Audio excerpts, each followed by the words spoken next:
ओ भगवान की जय, प्यारे कृष्ण कन्हैया लाल की जय। केनोपनिषद खंड 2 चल रहा है और आज है चौथा श्लोक।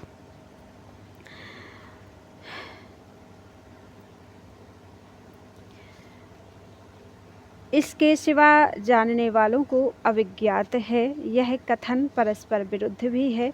फिर वह ब्रह्म सम्यक प्रकार से कैसे जाना जाता है, यही बात बतलाने के लिए कहते हैं आज का श्लोक। विज्ञानावभासों में ब्रह्म की अनुभूति। प्रतिबोध विदितं मतमृतत्वं हि विन्दते, आत्मना विन्दते वीर्यं, विद्यया विन्दते मृतम। जो प्रत्येक बोध अर्थात बौद्ध प्रतीति में प्रत्यगात्म रूप से जाना गया है, वही ब्रह्म है। यही उसका ज्ञान है, क्योंकि उस ब्रह्म ज्ञान से अमृतत्व की प्राप्ति होती है। अमृतत्व अपने ही से प्राप्त होता है। विद्या से तो अज्ञानांधकार को निवृत्त करने का सामर्थ्य मिलता है। पदभाष्य। प्रतिबोध विदितम यानी जो बोध के प्रति विदित होता है। यहाँ बोध शब्द से बुद्धि से होने वाली प्रतीतियों अर्थात ज्ञानों का कथन हुआ है। अतः समस्त प्रतीतियाँ जिसकी विषय होती हैं, वह आत्मा समस्त बोधों के समय जाना जाता है। संपूर्ण प्रतीतियों का साक्षी और चिच्छक्ति स्वरूप मात्र होने के कारण वह प्रतीतियों द्वारा सामान्य रूप से प्रतीतियों में ही लक्षित होता है। उस अंतरात्मा का ज्ञान प्राप्त करने के लिए कोई और मार्ग नहीं है। अतः जिस समय ब्रह्म को प्रतीतियों के अंतः साक्षी स्वरूप से जाना जाता है, उसी समय वह ज्ञात होता है, अर्थात यही उसका सम्यक ज्ञान है। संपूर्ण प्रतीतियों का साक्षी होने पर ही उसका वृद्धिक क्षय शून्य साक्षित्व, नित्यत्व, विशुद्ध स्वरूपत्व, आत्मत्व, निर्विशेषत्व और संपूर्ण भूतों में अनुस्यूत एकत्व सिद्ध हो सकता है।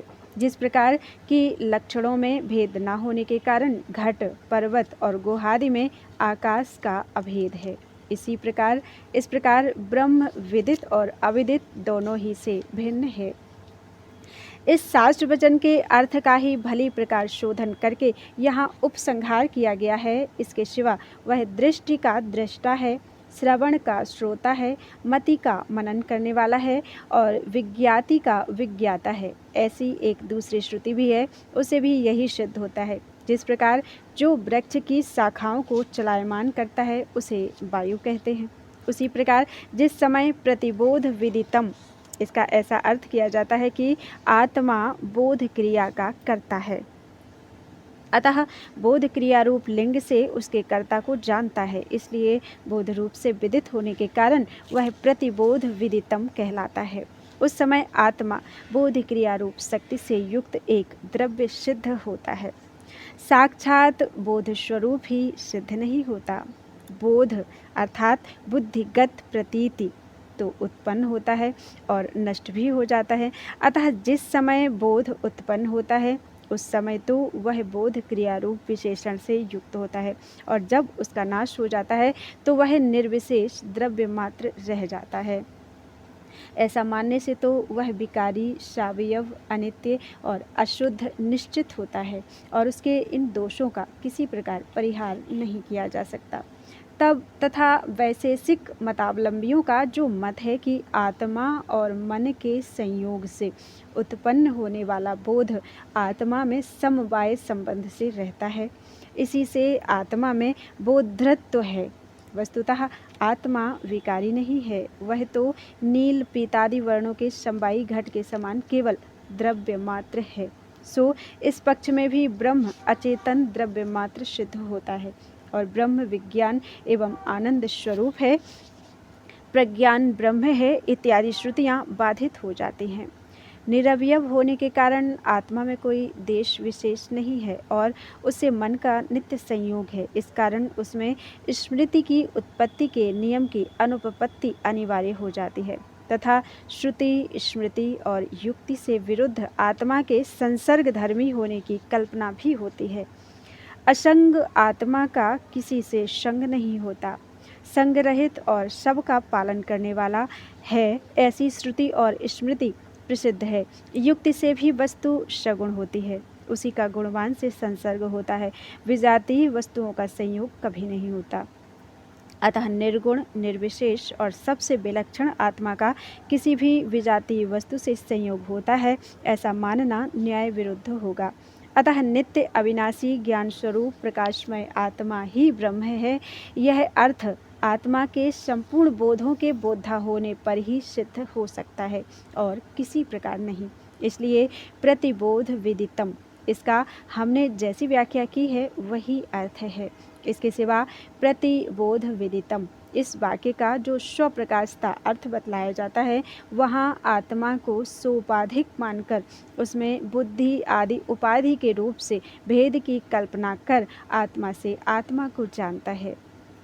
ऐसा व्यवहार हुआ करता है जैसा कि आत्मा में ही आत्मा को देखता है। हे पुरुषोत्तम, तुम स्वयं अपने से ही अपने को जानते हो इत्यादि वाक्यों द्वारा कहा गया है। किंतु निरुपाधिक आत्मा के तो एक रूप होने के कारण उसमें स्वसंवेद्यता अथवा परसंवेद्यता संभव ही नहीं है।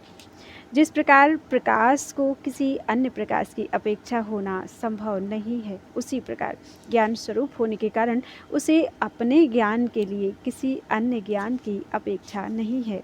तथा बौद्ध मतानुसार तो विज्ञान की स्वसंवेद्यता स्वीकार करने पर भी उसकी क्षणभंगुरता और निरात्मकता सिद्ध होने लगेगी। ऐसा होने पर अविनाशी होने के कारण विज्ञाता की विज्ञाति का लोप नहीं होता।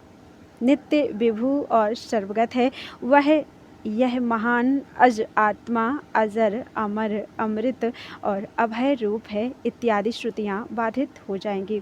इसके सिवा जो लोग प्रतिबोध शब्द से, जैसा कि सुषुप्त पुरुष को होता है, वह निनिर्मित बोध ही प्रतिबोध है, ऐसे अर्थ की कल्पना करते हैं, अथवा जो दूसरे लोग मुक्ति के कारणभूत एक बार होने वाले विज्ञान को ही प्रतिबोध समझते हैं, वे कुछ भी माना करें, बिना निमित्त से हो अथवा निमित्त से, तथा एक बार हो अथवा अनेक बार, वह सब का सब प्रतिबोध ही है।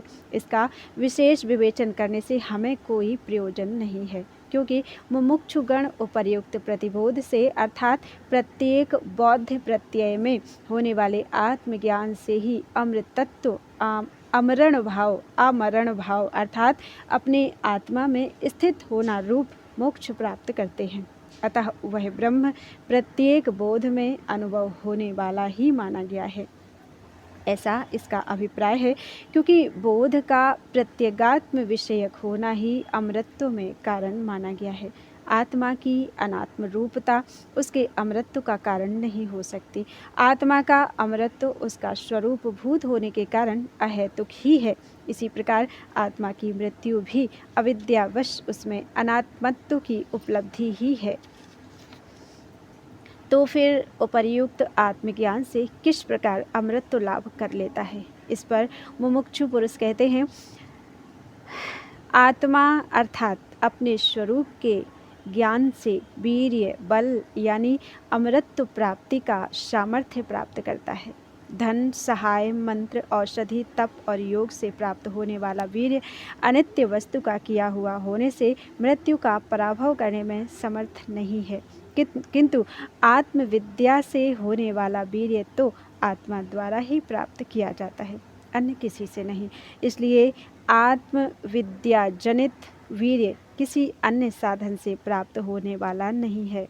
अतः वही वीर्य मृत्यु का पराभव कर सकता है। क्योंकि मुमुक्षु पुरुष इस प्रकार आत्मविद्या जनित वीर्य को आत्मा द्वारा ही प्राप्त करता है, इसलिए आत्मसंबंधिनी विद्या से ही अमृतत्व प्राप्त करता है। अथर्ववेदीय मुंडक उपनिषद में कहा है, यह आत्मा बलहीन पुरुष को प्राप्त होने योग्य नहीं है। अतः यह आत्मविद्या रूप हेतु मृत्यु का निवारण करने में समर्थ है, क्योंकि इससे अमृतत्व प्राप्त करता है। जिनमें सांसारिक दुखों की बहुलता है, उन देवता, मनुष्य, तिर्यक और प्रेतादि प्राणियों में अज्ञानवश जन्म, जरा, मरण और रोग आदि की प्राप्ति होना निश्चय ही बड़े दुख की बात है। अतः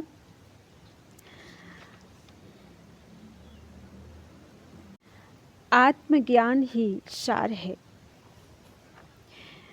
वाक्य भाष्य। प्रतिबोध विदितम, चौथा श्लोक फिर से पढ़ रहे हैं।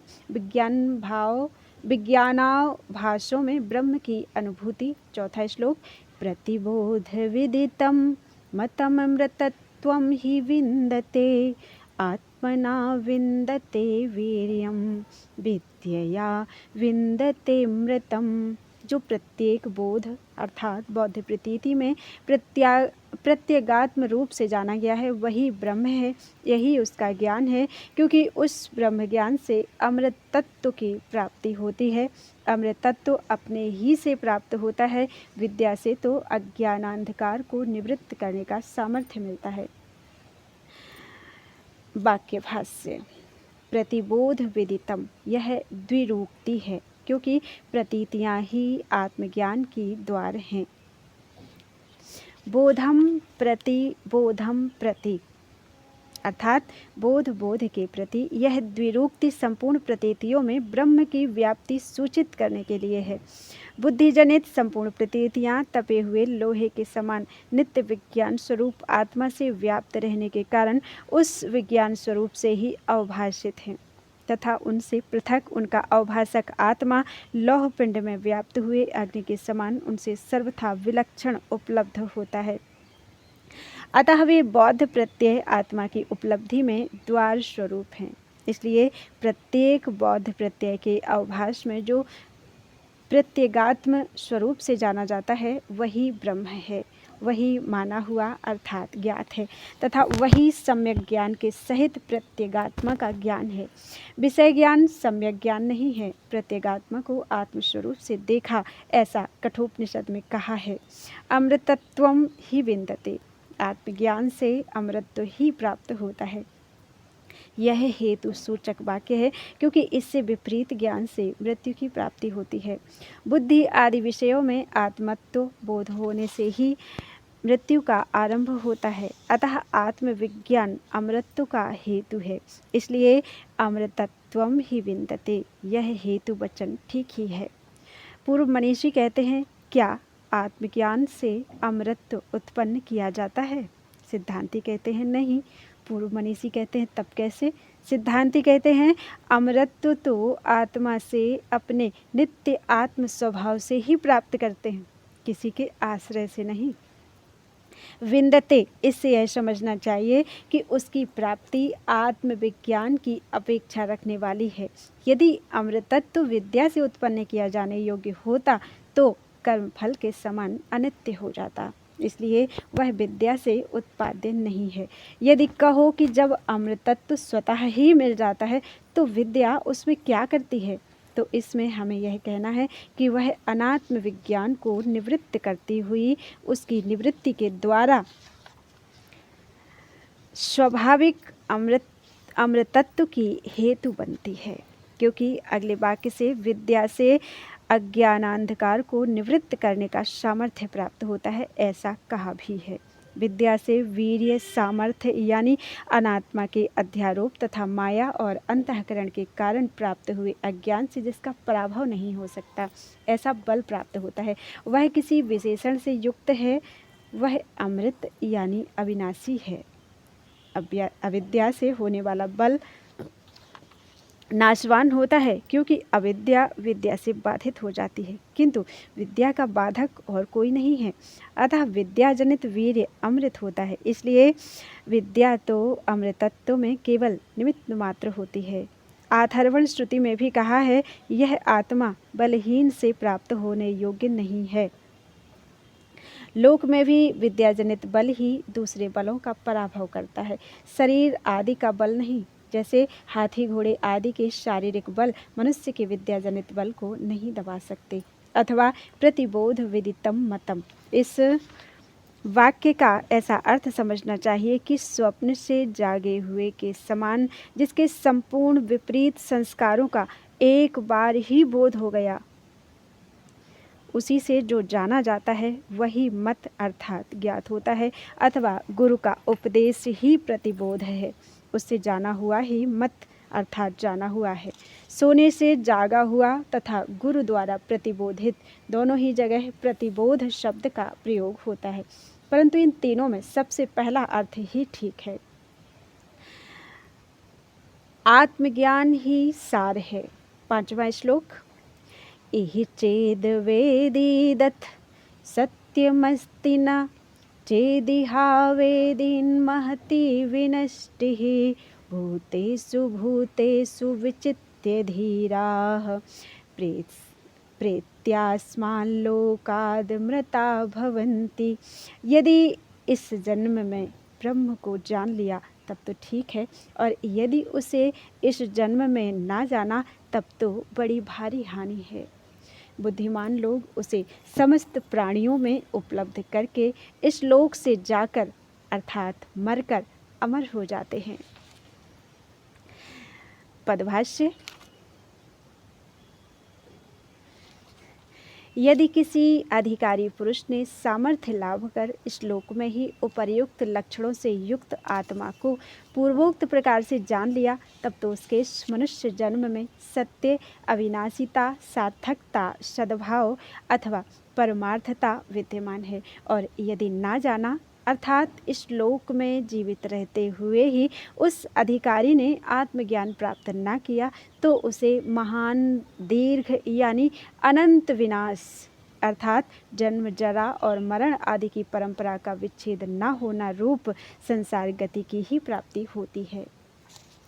अतः इस प्रकार गुण और दोष को जानने वाले धीर बुद्धिमान ब्राह्मण लोग प्राणी प्राणी में अर्थात संपूर्ण चराचर जीवों में एक ब्रह्म स्वरूप आत्म तत्व को विचित्य जानकर अर्थात साक्षात कर यहाँ से लौटने पर अर्थात ममता अहंता रूप इस अविद्यात्मक लोक से उपरत होकर सब में आत्मैकत्व रूप अद्वैत भाव को प्राप्त होकर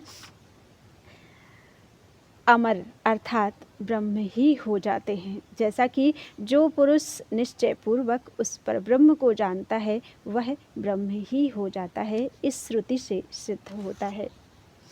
वाक्य भाष्य। श्लोक दोबारा पढ़ देते हैं। आत्मज्ञान ही सार है। इहि चेद वेदीदथ सत्यमस्ति न चेदिहावेदिन्महति विनष्टिः भूतेषु भूतेषु विचित्य धीराः प्रेत्यास्माल्लोकादमृता भवन्ति। यदि इस जन्म में ब्रह्म को जान लिया तब तो ठीक है, और यदि उसे इस जन्म में न जाना तब तो बड़ी भारी हानि है। बुद्धिमान लोग उसे समस्त प्राणियों में उपलब्ध करके इस लोक से जाकर मरकर अमर हो जाते हैं। वाक्य भाष्य।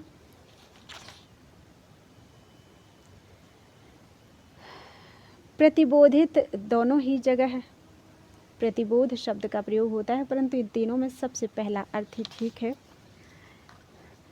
इह चेद वेदीदथ सत्यमस्ति। यह श्रुति आत्म साक्षात्कार की अवश्य कर्तव्यता बतलाने वाली है, क्योंकि इसकी विपरीत अवस्था में श्रुति ने विनाश बतलाया है। इह अर्थात इस मनुष्य जन्म के रहते हुए आत्मा को अवश्य जान लेना चाहिए, ऐसा विधान किया जाता है। किस प्रकार कि यदि इस जन्म में आत्मा को जान लिया तो ठीक है, उसे परमार्थ तत्व प्राप्त हो गया। अभिप्राय यह है कि उसका जन्म सफल हो गया, और यदि उसे इस जन्म में ना जाना तो ना समझा तो उसका जन्म वृथा ही गया। यही नहीं, जन्म मरण परंपरा की अविच्छिन्नता रूप बड़ी भारी हानि भी है। अतः उस परंपरा के विच्छेद के लिए आत्मा को अवश्य जान लेना चाहिए। आत्मज्ञान से होगा क्या? सो भूतेषु भूतेषु भूतेषु आदि वाक्य से बतलाते हैं। भूत भूत में अर्थात संपूर्ण चराचर प्राणियों में आत्मा का शोधन कर उसे उनसे अलग निकाल कर यानी संसार धर्मों से अस्पृष्ट एकमात्र आत्म तत्व को आत्मभाव से उपलब्ध कर धीर बुद्धिमान अर्थात विवेकी पुरुष जिनकी बाह्य विषयों की अभिलाषा निवृत्त हो गई है, मरकर अर्थात इस शरीर आदि अनात्म स्वरूप लोक से जिनका ममत्व और अहंकार निवृत्त हो गया है, ऐसे होकर अमृत आमरण धर्मा यानी नित्य विज्ञानामृत स्वभाव वाले ही हो जाते हैं। धातुओं के अनेक अर्थ होते हैं, इसीलिए यहाँ विचित्र क्रिया का उपयुक्त अर्थ ठीक है। यहाँ इसका चयन करके ऐसा अर्थ नहीं हो सकता, क्योंकि आत्मा के संबंध में ऐसा अर्थ करने से विरोध आता है। इति द्वितीयः खंडः। इस प्रकार द्वितीय खंड पूरा हुआ। बोलो वृंदावन बिहारी लाल की जय। त्वदीयं वस्तु गोविंदम तुभ्यमेव समर्पितम्।